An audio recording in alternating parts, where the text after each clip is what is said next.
The spotlight is on carbonic maceration. Carbonic maceration is a winemaking technique typically used to make low tannin wines, quite often with distinctive flavours: strawberry, red cherry, banana, cinnamon, bubblegum and kirsch.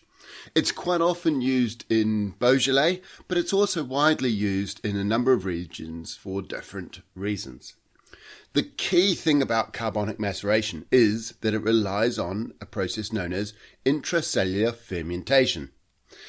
Normally, the cells in a grapevine do what's known as aerobic respiration. That is, they get their energy by breaking the sugar molecules in the presence of oxygen. However, if the oxygen isn't around, they can still access energy in the sugar molecules, but now they're doing it in an anaerobic process. And this anaerobic process in the cells of the grape results in sugars being broken down and converted into alcohols. Normally, cells would much rather do aerobic respiration than anaerobic respiration. However, if you can create an environment without oxygen, they will do this conversion and create alcohols inside the grape. And as I say, it's called intracellular fermentation. During the process of intracellular fermentation, flavours and flavour precursors are created. And as I said, they're flavours like strawberry, raspberry, cherry, banana, bubblegum, cinnamon, and kirsch. Now, kirsch is simply a spirit made from morello cherries. And I usually think of it as a slightly confected flavour. In fact, a lot of wines that undergo carbonic maceration often have a slightly confected, artificial flavour to them. Not only do flavours and precursor flavours get created during the process of intracellular fermentation, the colour from the skins leaches into the grape juice, turning the grape juice red for a red wine. And typically, intracellular fermentation is only carried out on red grapes. During the process of intracellular fermentation, once the alcohol rises inside the grape to around 2%, that alcohol actually kills off the grape. Grape cells aren't particularly well adapted to high alcohol levels, and they tend to die out if it gets too high. Also, at around 2%, the grape skins themselves will start to split open, and the juice and the flesh from the grapes will come out of the grape. Now, let's talk about the 3-4 methods of carbonic maceration. And the 3 or 4 methods of carbonic maceration are known as carbonic maceration, semi-carbonic maceration, and whole bunches with crushed fruit. We'll start with carbonic maceration because this is the sort of most pure example, if you like. And in carbonic maceration, you take whole bunches of grapes, and you want whole bunches of grapes because you want the grapes to be alive. They have to be still alive, and you don't want the juice in contact with oxygen, so whole bunches keeps the juice inside the grape. You take the whole bunches, you put them into a tank, and you fill the tank with carbon dioxide. By filling the tank with carbon dioxide, there's no oxygen in there for the grapes to use in their normal biological aerobic respiration, that is, using sugars and oxygen to create energy. And as a result, to survive, they start using intracellular fermentation. During this process of intracellular fermentation, flavours and precursor flavours are created. Hopefully you know what they are now. Strawberry, raspberry, cherry, kirsch, banana, bubblegum, cinnamon. And when the alcohol gets to around 2%, the grapes die and split open.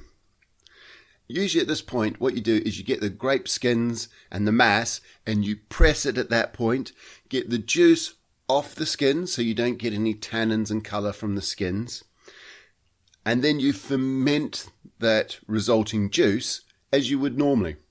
Because you've pressed the skins away from the juice, you're going to get very low levels of tannins, not particularly deep colours, and the wines are going to be dry. Now, semi-carbonic maceration is actually 2 ways of doing this. The key definition of semi-carbonic is the beginning process. Here, you take whole bunches again that are alive, you put them in the tank.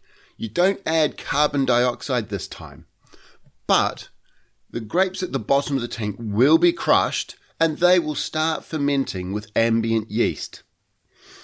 As they ferment, the CO2 will fill the tank. Now the tank's full of CO2, the whole grapes that haven't been crushed cannot access oxygen, and as a result, they will undergo intracellular fermentation. Again, once the alcohol gets to around 2%, the grapes will split and die, and here you get two different types of semi-carbonic. Often, you'll just press the grapes like you would with carbonic maceration, remove the skins, and create a low tannin, light style of wine that's generally designed for easy drinking. However, some premium producers do a modified semi-carbonic maceration. Here, as the alcohol starts to rise from intracellular fermentation, the winemaker will punch down to break up the whole grapes. Any grapes that are broken up will undergo normal alcoholic fermentation.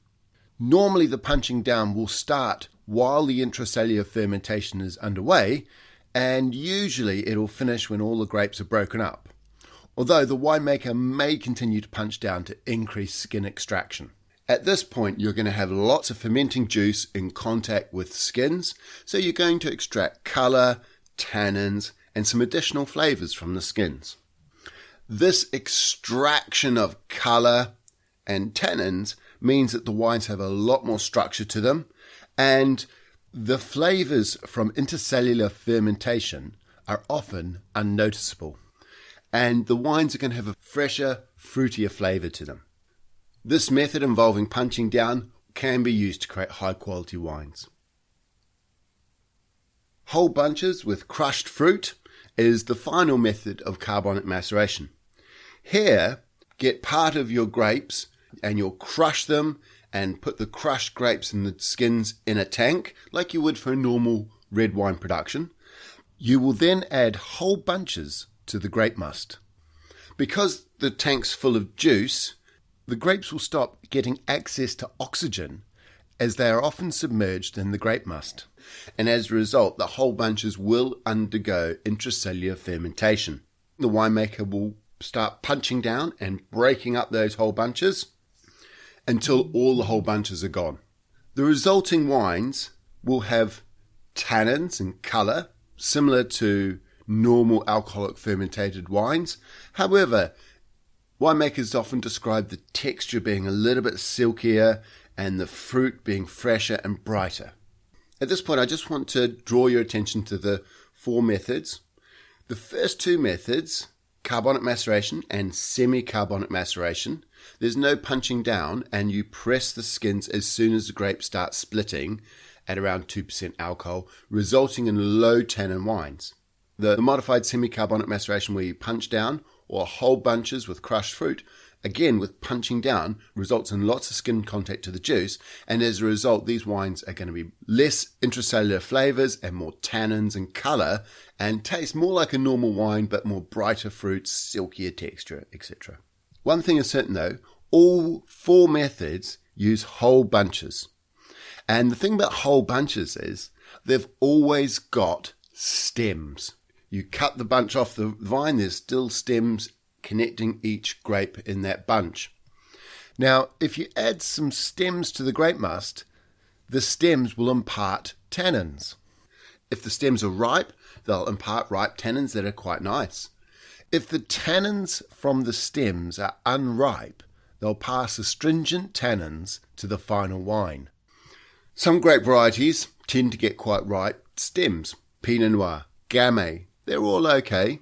But something like Cabernet Sauvignon, which very rarely gets ripe stems, you typically wouldn't do carbonic maceration because of the astringent tannins associated with the stems.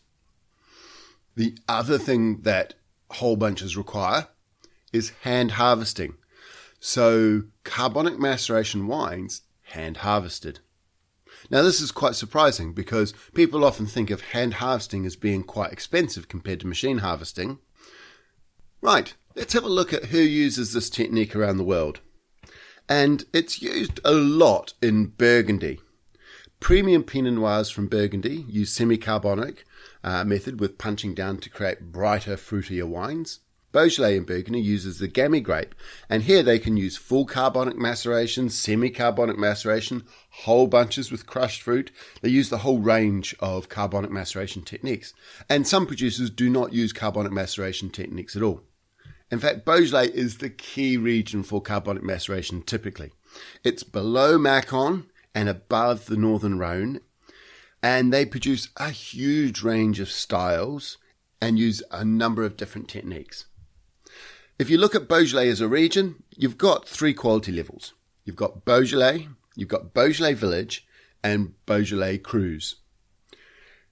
Now, Beaujolais itself, just straight plain Beaujolais, can be made in 2 flavours. You can get Appellation Contrôlée Beaujolais, or you can get Beaujolais Nouveau.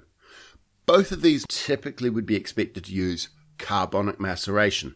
The grapes for these typically come from the south of Beaujolais, and the big difference in Beaujolais and Beaujolais Nouveau is Beaujolais Nouveau is made very quickly. It's released the 3rd Thursday in November of the current vintage. So if they're harvesting their grapes in late August, September, then they're releasing the wine on the 3rd Thursday in November.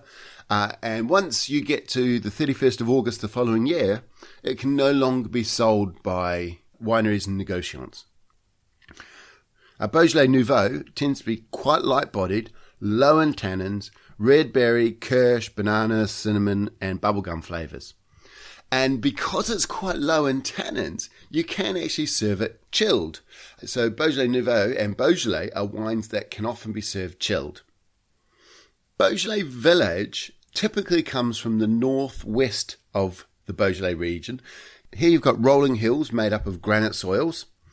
There's 9 villages in the Beaujolais village, and often the wines are a blend of the different villages. 10 villages in the northwest of Beaujolais have got such a reputation that they are called Beaujolais Crus. And a cru is just a village that has had an appellation named after it. The 4 best Beaujolais crus, and most well known, are Bruley, Morgon, Fleury, and Moulin Vent. The best Beaujolais Village and Beaujolais Crus grapes are grown on granite soils. Now, granite's important for Beaujolais because Gamay can produce very large yields if given half a chance. And because granite typically has very poor levels of nutrients, this naturally limits the crop level and increases the concentration of the wines. Not only that, but Beaujolais Village and Beaujolais Crus are usually made involving some form of skin contact. So you're thinking about punching down. The modified semi-carbonic maceration, you might be thinking of whole bunches with crushed fruits. Or sometimes in the Crus case, they won't use carbonic maceration at all, and they'll just make a very nice wine using typical red wine making techniques. The key thing here is because the wines have got skin contact, you're going to expect some tannins, and medium levels of tannins are quite common. And the key thing here is normally a lot of wines made using carbonic maceration do not age. If you get noticeable bubblegum, banana, kirsch-like flavours in your wine and very low tannins, you would not typically expect those wines to age. They wouldn't typically be age-worthy wines. Whereas Beaujolais Village, Beaujolais Crus, particularly if they've had a little bit of skin contact, some of these wines can age very well.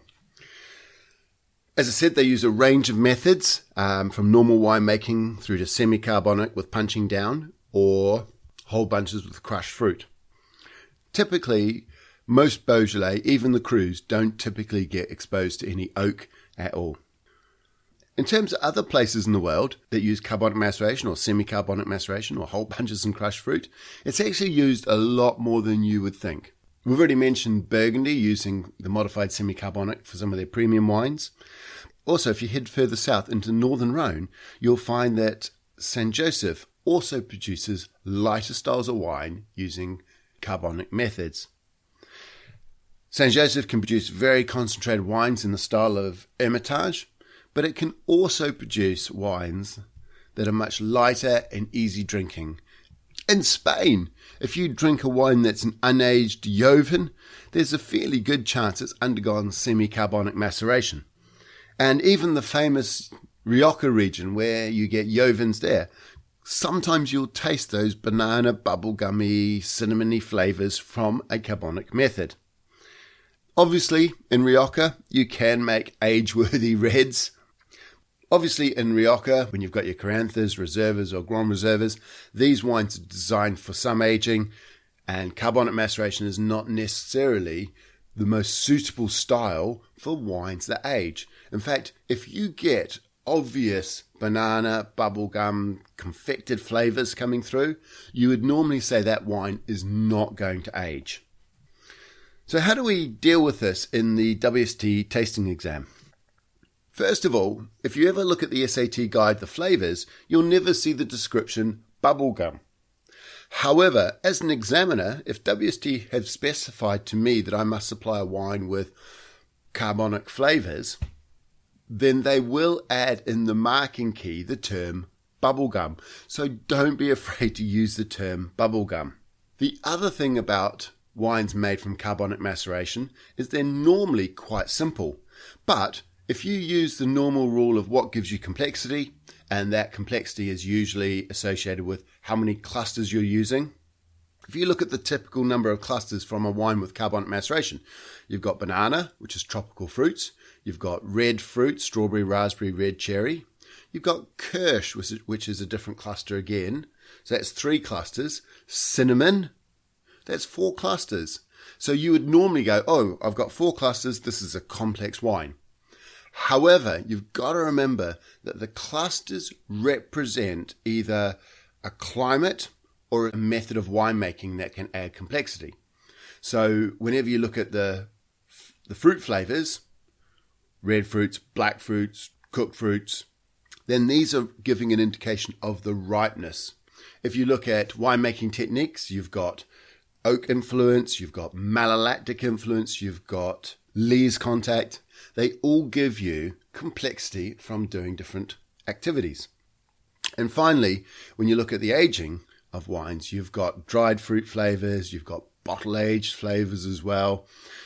Again, complexity comes from having different aging processes.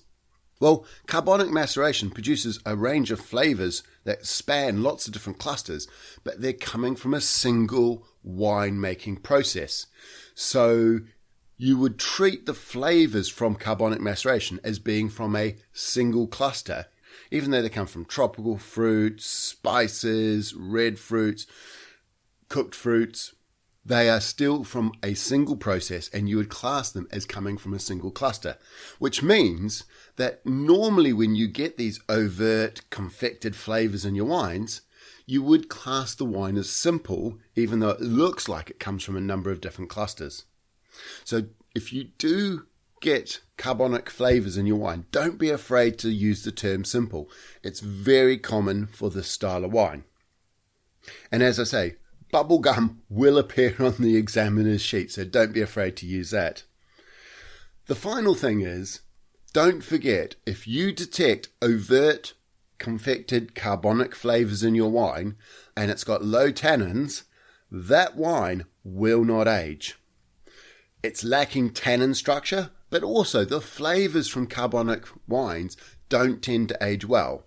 So if you do detect strong carbonic flavors, very low tannins, which implies that it's full carbonic maceration or semi-carbonic, pressed off the skins early, then you're going to say that the wine is drink now, not suitable for further aging.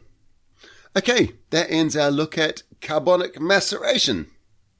We have a summary set of flashcards for carbonic maceration. It's under summary, and these take information on carbonic maceration throughout the WSET Level 3 textbook and bring them into one place. Cheers, and good drinking.